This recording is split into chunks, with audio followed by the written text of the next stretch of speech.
अस्सलाम वालेकुम बच्चों, आज हम स्टार्ट करने वाले हैं मॉलिक्यूलर थ्योरी ऑफ गैसेस का। एक टॉपिक जो है वो काइनेटिक थ्योरी ऑफ गैसेस है, उसको आज हम स्टार्ट करेंगे। तो बेटा, काइनेटिक थ्योरी ऑफ गैसेस हमें क्या बताता है कि मॉलिक्यूल्स का बिहेवियर कैसे होता है, किस तरह से वो मूव कर रहे हैं, अगर मूव कर रहे हैं तो प्रेशर जनरेट होता है, किस तरह से प्रेशर जनरेट होता है, वो किन किन फैक्टर के ऊपर डिपेंड करता है। उस बेसिस को हमने आज क्या करना है देखते हैं। तो सब काइनेटिक थ्योरी ऑफ स्टार्ट करने से पहले कुछ इनके एजम्पशन देखते हैं, उस बेसिस के ऊपर हमने इसको क्या करते हैं, इंट्रोडक्शन करते हैं। तो काइनेटिक थ्योरी के सबसे पहले क्या है बात करते हैं बेटा, अजम्पशन की बात करते हैं कि कौन से पोस्टुलेट या अजम्पशन आ जाते हैं, कौन से पोस्टुलेट या अजम्पशन आ जाते हैं, पोस्टुलेट या अजम्पशन। ठीक है, आज हम पढ़ेंगे कि कौन से पोस्टुलेट या अजम्पशन होते हैं। तो बेटा, इसको हम पोस्टुलेट को स्टार्ट करने से पहले कुछ चीज़ देख लेते हैं डायग्राम के थ्रू, तो आपको वो चीज़ क्या हो जाएगी बेटा, क्लियर हो जाएगी। ठीक है, तो ये हमारे पास क्या है, कोई भी एक बॉक्स है। ठीक है, इस बॉक्स के हम बना लेते हैं कि क्यूबिक शक्ल की क्या होता है बेटा, आपके पास एक बॉक्स है। ठीक है, ये आपके पास क्या आ गया, क्यूबिक शेप की एक बॉक्स आ गई। इस बॉक्स के अंदर हम मान लेते हैं कि इसकी ये लेंथ है, ये इसकी क्या है बेटा, ये विड्थ है, और ये इसकी क्या है, हाइट है। तो इसके अंदर क्या होते हैं, ये क्यूबिक की शेप है, तो इसके अंदर क्या होते हैं बेटा, गैसेस सपोज कर लेते हैं। ये इसके अंदर क्या है बेटा, गैसेस हैं, एग्जिस्ट कर रही हैं इसके अंदर। ठीक है, तो बेटा ये जो गैसेस है, इस गैसेस का मतलब क्या होता है बेटा, आपको पता है गैस कैसे बनती है। गैस मॉलिक्यूल्स जो है वो छोटे छोटे पार्टिकल मिला के हमारे पास मॉलिक्यूल्स बनती हैं, उसके नाम क्या रखते हैं, हम मॉलिक्यूल्स करते हैं। पहला पॉइंट तो आसान है बहुत भाई, गैस क्या होती है, gas is consist of the large number of particle is called molecules. यानी लार्ज नंबर ऑफ पार्टिकल इसके अंदर जो हैं उसको हमने क्या नाम देते हैं बेटा, पार्टिकल, और क्या कहते हैं, मॉलिक्यूल्स कहते हैं। तो सबसे पहला पोस्टुलेट हमारे पास आ जाता है, इसको हमने क्या नाम देते हैं बेटा, देखो क्या कहते हैं कि गैस बना हुआ है या gas composed by large number of particle. Large number क्या होते हैं बेटा, पार्टिकल होते हैं, उसको हमने क्या नाम देते हैं, इज कॉल्ड मॉलिक्यूल्स। उसको हम क्या कहते हैं, मॉलिक्यूल्स। गैस जो है वो बना होता है लार्ज नंबर ऑफ पार्टिकल, यानी इसमें बहुत सारे पार्टिकल हैं, उसका नाम हमने क्या रख दिया है, मॉलिक्यूल्स। अब हर गैस जो होता है वो डिपेंड करता है बेटा, वो उसकी क्या नेचर होती है, यानी हाइड्रोजन कैसे है, कार्बन डाइऑक्साइड कैसे होती है, हीलियम कैसे होता है, इनकी गैसेस की खुद की क्या होती है बेटा, नेचर होती है। तो ये हमारे पास गैस आ गया, तो वो क्या करते हैं, डिपेंड करते हैं। तो हमने कहा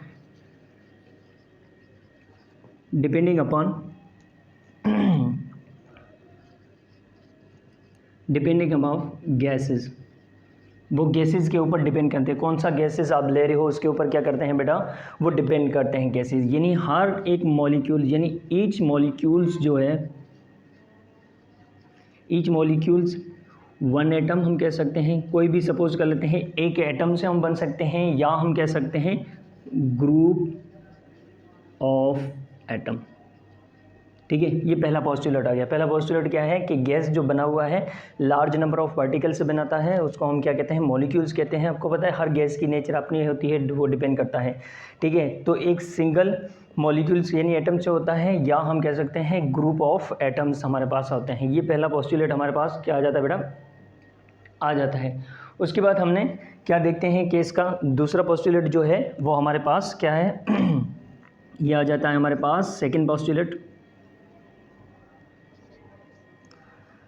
ठीक है बेटा, अब सेकंड पोस्टुलेट क्या है बेटा, अब हम पढ़ेंगे सेकंड पोस्टुलेट। सेकंड पोस्टुलेट क्या होता है, अब देखो बेटा, गैस जो मॉलिक्यूल्स जिसके अंदर हम सपोज कर लेते हैं, ये कोई भी एक मॉलिक्यूल्स हमने रख लेते हैं। तो ये ब्लू से मैं बना देता हूँ, तो आपको पता चल जाएगा कि ये कोई भी एक मॉलिक्यूल्स हैं बेटा। ठीक है, अब ये जो है इसको हम नाम दे देते हैं कि ये एक्स एक्सिस है, और ये जेड एक्सिस है, और ये हमारे पास क्या है बेटा, वाई एक्सिस है। अब आपसे पूछूं बेटा, ये मॉलिक्यूल्स जो होते हैं वो क्या होते हैं, रैंडम डायरेक्शन के अंदर मूव कर सकते हैं, यानी ये एक्स कंपोनेंट में भी जा सकते हैं, वाई कंपोनेंट में जा सकते हैं, और ये जेड कंपोनेंट में भी क्या कर सकते हैं, जा सकते हैं। तो हमने यहाँ पे लिख दिया, सेकंड पोस्टुलेट में हम क्या लिखेंगे कि gas molecules, the gas molecules, जो गैस मॉलिक्यूल्स होते हैं बेटा वो क्या होते हैं, कॉन्स्टेंटली रैंडम, कॉन्स्टेंटली क्या होते हैं, रैंडम डायरेक्शन में होते हैं। वो क्या, देखो बेटा, gas molecules constantly in random direction move in a state line. अब देखो बेटा, ये मॉलिक्यूल्स होते हैं वो क्या करते हैं, कॉन्स्टेंटली मूव कर रहे होते हैं रैंडम डायरेक्शन। रैंडम डायरेक्शन का मतलब क्या होता है, अरेगुलर डायरेक्शन, वो किसी तरफ जा सकते हैं। मे भी पॉसिबिलिटी है कि ये एक्स कंपोनेंट में भी जा सकता है, ये वाई कंपोनेंट में भी जा सकता है, और ये जेड कंपोनेंट में भी किधर भी जा सकता है। तो वो कैसे जाता है, स्ट्रेट लाइन में जाता है। तो बेटा जब स्ट्रेट लाइन में होता है तो इसको हम थोड़ी मज़ीद सही कर लेते हैं। देखो बेटा, ये मॉलिक्यूल्स हैं, यही मॉलिक्यूल अगर मैं यहाँ पे बना देता हूँ बेटा, देखो ये क्या है, हमारे पास मॉलिक्यूल्स आ गया, ठीक है। अब ये कुछ ना कुछ वेलोसिटी के साथ क्या कर रहा है बेटा, ये मूव कर रहा है।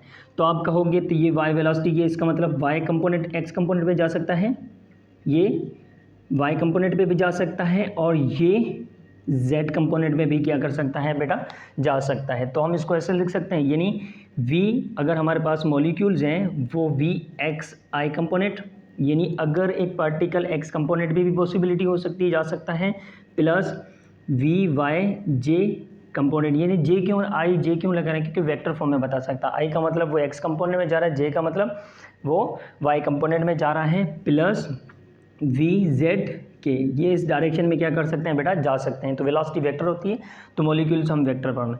अगर आप इसको क्या कर देते हैं, मैग्नीट्यूड के फॉर्म में ले आते हैं, तो क्या करोगे बेटा, वी यहाँ पे बार लगा दोगे और इसके ऊपर क्या लगा दोगे बेटा, अंडर रेडिकल, यानी v x square plus v y square plus v z square हमारे पास है।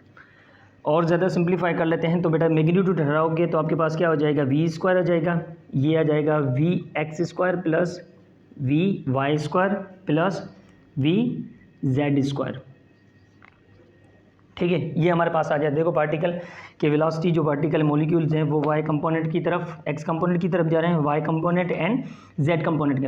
बेटा देखो इनकी लेंथ, विड्थ और हाइट जो है वो क्या है, हमारे पास सेम है। तो इसका मतलब हम इसको ऐसे कह सकते हैं कि भाई वी एक्स जो है वो बराबर है वी वाई के, वी वाई जो है वो बराबर है वी जेड के बराबर है। तो हम इसको ऐसे लिख सकते हैं बेटा कि v square is equal to v x square plus v x square plus v x square. तो सम करोगे तो क्या हो जाएगा बेटा, ये 3v(x) स्क्वायर आ जाएगा, ठीक है।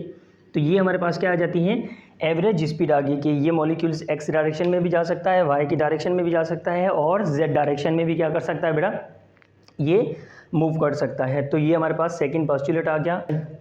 अब हम आ जाते हैं थर्ड पोस्टुलेट पे। अब थर्ड पोस्टुलेट क्या होता है देखो बेटा, यहाँ पे मॉलिक्यूल्स होंगे, वो मॉलिक्यूल्स क्या कर रहे होंगे, वाइब्रेशन कर रहे होंगे, वाइब्रेशन कर रहे होंगे, वो एक दूसरे से टकरा भी रहे हैं और वो दीवार के साथ भी क्या कर रहे हैं, टकरा रहे हैं। जब वो दीवार के साथ टकरा रहे हैं इसका मतलब यहाँ पे क्या हो रही है, कोलिजन हो रही है, मॉलिक्यूल्स आपस में भी कोलिजन कर रहे हैं। दूसरी क्या कर रहे हैं, जो वाल है, जो कंटेनर है, जो क्यूबिक शेपल की, उसके साथ भी क्या कर रहे हैं, वो टकराए हैं। तो थर्ड पोस्टुलेट क्या है, बहुत ही आसान है, क्या है कि ऑल गैस मॉलिक्यूल्स, सारे जो gases, all gas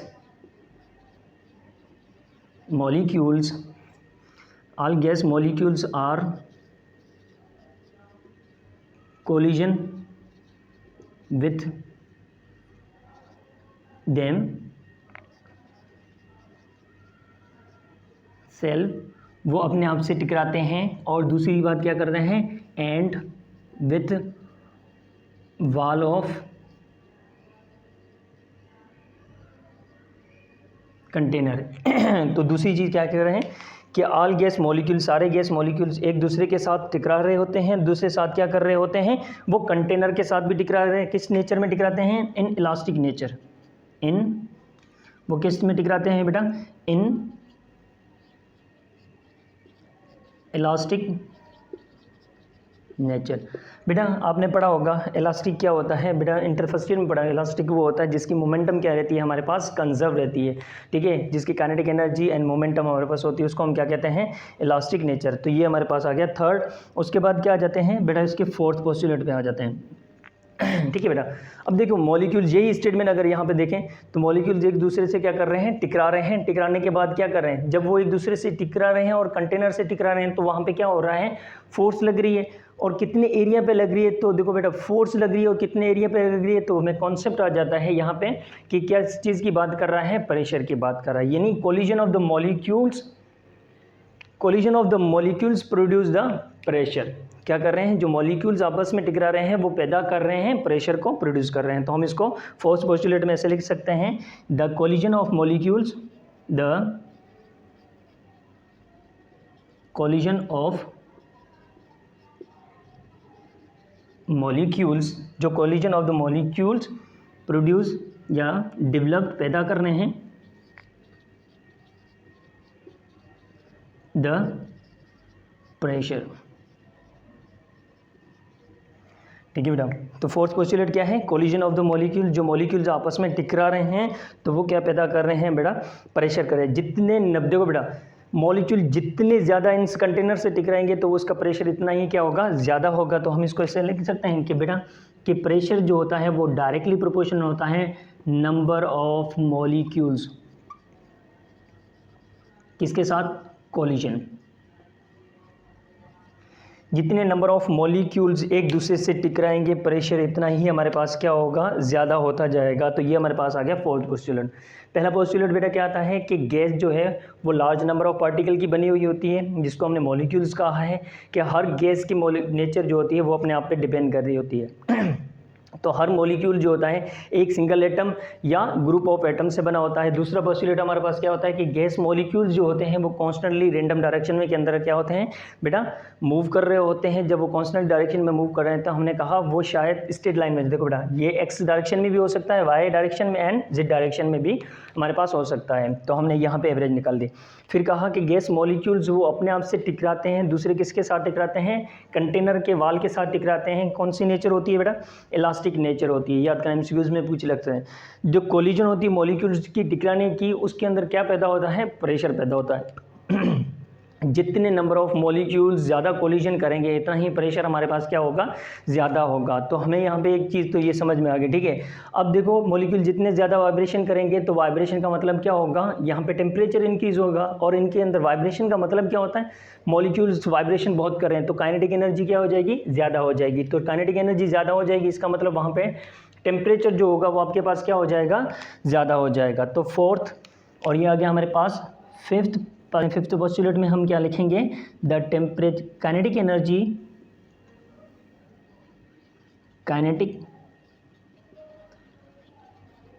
energy of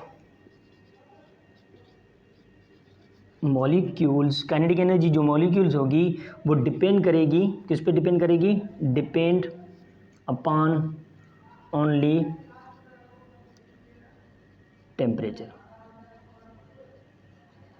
ठीक है, वो किस पे डिपेंड करेगी, अपॉन ओनली टेम्परेचर। अब देखो बेटा इसकी डेरिवेशन हम करेंगे, ये पोस्टुलेट दिया हुआ है, थर्ड की डेरिवेशन भी हमारे पास आ गई, ठीक है। और इसको प्रूव करेंगे तो ये प्रेशर की भी आ जाएगी, और काइनेटिक एनर्जी और टेम्परेचर का आपस में रिलेशन क्या होता है उसको भी हम देखेंगे। तो हमारा नेक्स्ट टॉपिक हम वहाँ पे आ रहे हैं।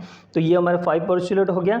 अब हमारे पास क्या आ जाता है, 6 पोस्टुलेट। हम इसको ऐसे लिख सकते हैं भाई, देखो बेटा जब मॉलिक्यूल्स रैंडम डायरेक्शन में मूव कर रहे होंगे तो इन कोलिजन के बीच में कोई भी फोर्स नहीं होगी। क्यों, क्योंकि ये फ्री डायरेक्शन में घूम रहे हैं। तो इंटरनल जो इनकी फोर्सेस होगी, एग्जर्ट कर रही होगी, वो हमारे पास नहीं होगी, ठीक है। तो याद करना यहाँ पे क्या होता है, due to collision is freely move, no external force act. क्योंकि ये फ्रीली क्या कर रहे हैं, एक दूसरे के साथ क्या कर रहे हैं, टकराए। ऐसे नहीं कि हर मॉलिक्यूल्स एक दूसरे को अपनी तरफ हटाए, नहीं, ये खुद ब खुद मूव कर रहे हैं। तो इस वजह से हम इसको ऐसे लिख सकते हैं, क्या लिखेंगे बेटा, कि ड्यू टू कोलिजन, जो कोलिजन हो रही है, ड्यू टू कोलिजन, जो इनकी कोलिजन हो रही है वो क्या हो रही है बेटा, फ्रीली मूव हो रहे हैं। क्यों हो रहे हैं, कि no external force act on it. इनके ऊपर no external force act on, इनके ऊपर क्या है, फोर्स एक्ट नहीं की जा रही है, तो ये क्या कर रहे हैं, फ्रीली मूव कर रहे हैं। तो ये हमारे बेटा देखो, अब ये मॉलिक्यूल्स होते हैं, तो एक अगर आइडेंटिकली, अगर मैं सपोज को लेंथ विड्थ हाइट मुझे 1 मीटर मिली है, तो मुझे आइडेंटिकली ये मतलब पता है फाइनाइट वॉल्यूम है, तो इसके अंदर कितने नंबर ऑफ मॉलिक्यूल्स आ सकते हैं फाइनाइट वॉल्यूम में। तो बेटा याद करना, वो फाइनाइट वॉल्यूम में हमारे पास मॉलिक्यूल जो आ जाते हैं ये 7 पॉइंट कितने आ सकते हैं बेटा, तो याद करना द